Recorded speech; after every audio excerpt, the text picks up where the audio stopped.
वैश्य समाज की हुंकार, अब की बार तेजस्वी सरकार। सुल्तानगंज, भागलपुर से एन न्यूज लाइव की विशेष रिपोर्ट। भागलपुर के सुल्तानगंज में जब वैश्य समाज के सैकड़ों लोग एक मंच पर जुटे तो सिर्फ एक आवाज गूंज रही थी, अब की बार वैश्य समाज नहीं रहेगा मौन। आबजूगंज के ऐतिहासिक दुर्गा स्थान परिसर में अखिल भारतीय सूंडी वैश्य संगठन ने दिखाई अपनी ताकत, जहां मंच पर मौजूद थे राजद के पूर्व उद्योग मंत्री समीर महासेठ, राजद आपदा प्रकोष्ठ के प्रदेश अध्यक्ष डॉक्टर पी.के. चौधरी, जिला अध्यक्ष चंद्रशेखर यादव, महिला जिलाध्यक्ष सीमा जायसवाल और समाज के कई प्रमुख चेहरे।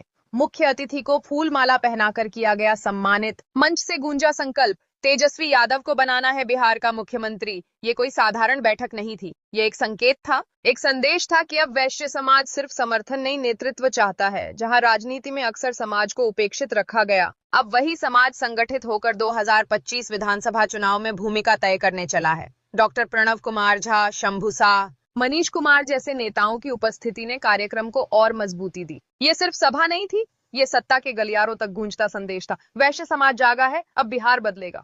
ये 56 उपजाति का संगठन है, राष्ट्रीय वैश्य महासभा। कोई आज का संगठन नहीं है, 60 वर्ष पुराना संगठन, और 60 वर्ष से अनवरत हम लोग जो प्रयास कर रहे हैं, लगता है हम लोग की तरफ कोई ध्यान नहीं है।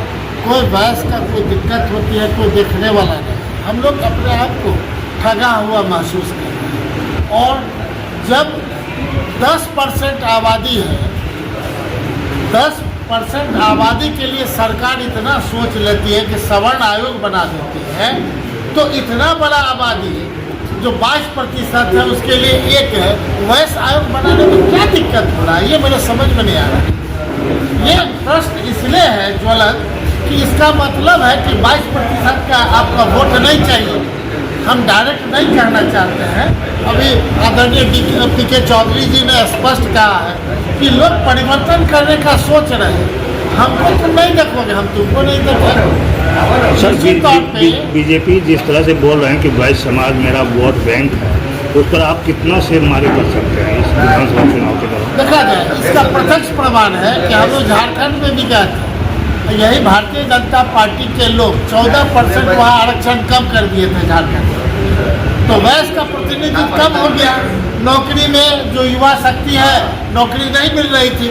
यही बात हम झारखंड में रखें कि भाई 14% जो 100 में 14 आदमी, आप वोट मत दीजिए, सरकार परिवर्तन हो जाएगी। क्योंकि 14 का जवाब 28 से देना पड़ेगा, डबल उसको पूरा करना। आने वाले विधानसभा चुनाव में वैश्य समाज ने क्या निर्णय लिया है, क्या संकल्प लिया है? ये 29 तारीख के बाद पता चलेगा, जब शंखनाद वहाँ से होगा।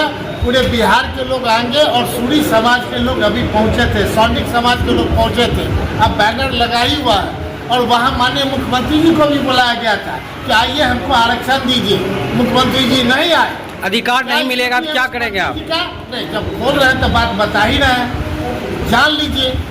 अगर मान लीजिए मुख्यमंत्री जी आ जाते तो उस दिन के लिए पूरा वैश्य ये मानता है, सूरी समाज, कि हम भी एक पार्ट हैं, जहाँ स्पष्ट कहा गया कि बंगाल, उड़ीसा, बिहार, ये एक्ट एक हुआ करता था। जितने लोग यहाँ पढ़े लिखे लोग हैं, सबको इससे पाला पड़ता था।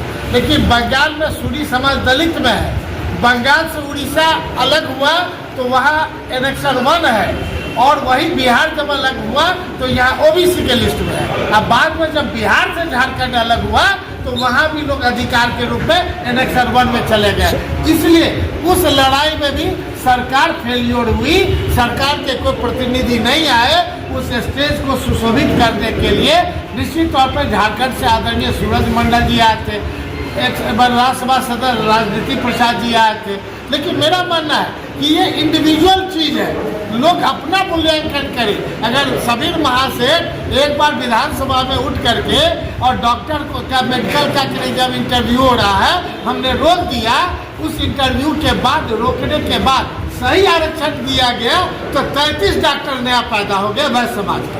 ये है गरीब। तो हम जो लड़ाई लड़ रहे हैं, इससे हम पूरे वैश्य समाज में सभी पार्टियों को बताना चाहते हैं कि तुम जो हकमारी करोगे वो हकमारी अब वैश्य समाज बर्दाश्त नहीं करेगा। अपना अपना तराजू लेकर तोलेगा।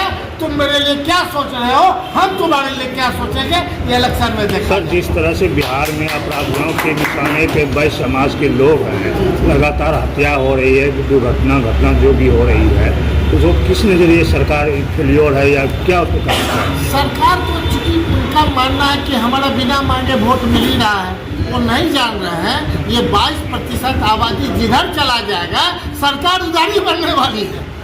ये कैलकुलेशन वो नहीं जान रहे हैं। मैं आपके सामने कैलकुलेशन पूरे मीडिया को दे रहा हूँ। ये 22% में आधा भी डाइवर्ट हो जाएंगे तो सरकार उसी की बनेगी जिस तरफ ये जाएंगे। निश्चित तौर पे ये 22% में जहां हम खड़े होते हैं वह समाज हमको वोट देता है।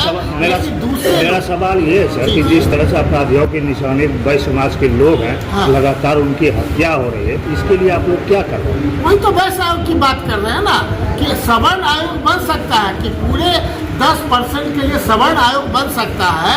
अब 65% आबादी के लिए कोई आयोग न बने। और साथ में एक चीज और हम बताएंगे, अभी जो जातिगत गणना हुआ उसमें 94,63,000 लोग गरीबी रेखा से नीचे पाए गए जिनका 6,000 भी इनकम नहीं है। उसमें 50% से ज़्यादा वैश्य समाज है। ये गणित जातिगत गणना जब आ जाएगा पूरी तरह, जो भारत के प्रधानमंत्री जी ने कहा है और हमारे जो वैश्य साथी सबको हम कहेंगे एक परिवार नहीं छूटना चाहिए, उसमें आप आगे बढ़ करके अपना गणना करावे ताकि आने वाला इलेक्शन हो या आने वाला जो आपका हक है वो कोई मार नहीं सके। निश्चित तौर पे इतना ही कह करके अपने बिहार के प्रत्येक गरीब महिलाओं को 2 लाख रुपया आर्थिक अनुदान दिया जाएगा, लेकिन 50% महिलाओं को नहीं मिल रहा है, तो क्या करते हैं? देखिए 50% का बहुत कम दिया, 5% को भी नहीं दिया और आने वाला 80 साल में बांटते रहेंगे जो 2 लाख, तो 80 बरस का इंतजार करना पड़ेगा। जिनको आज चाहिए 80 साल जिंदा रहेंगे, जो 20 साल 30 साल के लोग हैं 80 साल का जिंदा रहे। कैलकुलेशन कर लीजिए 2000 के हिसाब से जितनी महिलाएं हैं लगभग मैंने 7 करोड़ 65 लाख महिलाओं को कितने दिनों में मिलेगा ये आपको कैलकुलेट करना है। 80 बरस में मिलेगा तो ये कौन सा है? इसी के लिए जो कहे कि डबल इंजन की सरकार है, भारत सरकार को खुल के मदद करना चाहिए। मुख्यमंत्री जी को मदद नहीं कर रहे हैं भारत सरकार, लेकिन साथ में रह करके केवल जो सरकार में रहना अलग चीज़ है और एग्जीक्यूट करना अलग चीज़ है। समीर महासेठ ने कहा था कि उद्योग मंत्री के हैसियत से 1 लाख करोड़ का पहले बार इन्वेस्टमेंट लाएंगे और 3 साल रह गए तो 5 लाख करोड़ से ज़्यादा का इन्वेस्टमेंट लाएंगे और वो हम लाए कि नहीं ये एनालिसिस करने की ज़रूरत है। Thank you.